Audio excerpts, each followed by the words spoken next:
Brexit has already turned the country from the world's fastest-growing developed economy into its slowest.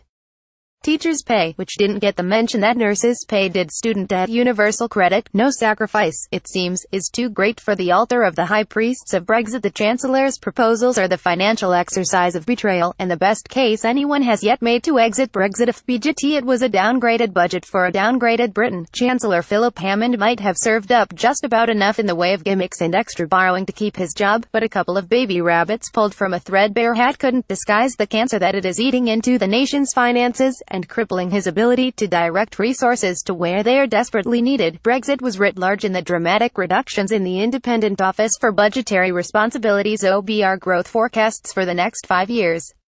They are highly significant because they are the numbers which Hammond uses to do his sums. Brexit has already turned the country from the world's fastest-growing developed economy into its slowest.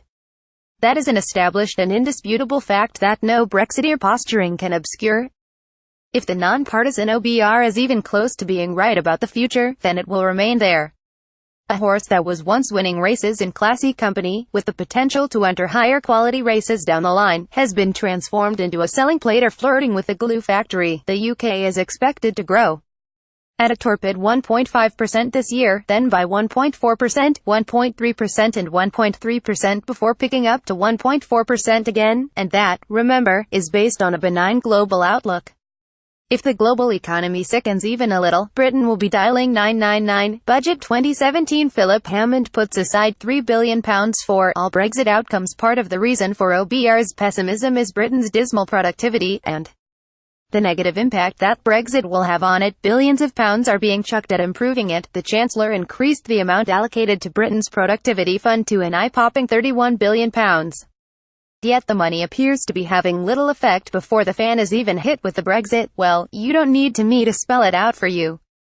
The latter appears to be a bottomless pit that Thatcherite Tories, the claimed guardians of fiscal responsibility, seem content to pour money into. Boris Johnson, Michael Gove, David Davis for as long as he's around and stumbled, or Liam Fox, of course, got an extra £3 billion allocated to protecting the economy from their madness, on top of the £700 million already spent and the further £2.1 billion being wasted on reorganising the civil service so it can cope. The extra cash was a sop to the hardline Brexiteers before whom Philip Hammond chose to take a knee.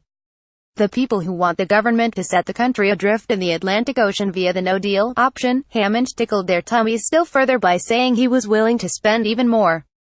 In that eventuality, one that would see the economy struggling to meet even the OBR's grim forecasts, we were told by Vote Leave that the economy would benefit handsomely from quitting the EU. Now, apparently a bit of belt-tightening will be worth it. As for the Brexiteers' core promise, that £350 million extra a week for the NHS, their government is instead going to deliver £350 million to cover the entire winter. It won't be nearly enough. It shouldn't be forgotten that Britain's social care system is in crisis, which adds to the pressure the NHS is already feeling. It leaves people stranded in hospital beds because there is nowhere else for them to go. Without Brexit, Britain would have higher growth, higher productivity, lower borrowing and the funds to address these issues, and more besides. The problems with universal credit, which got a £1.5 billion sticking plaster, teachers' pay, which didn't get the mention that nurses' pay did, student debt. I could go on and on and on.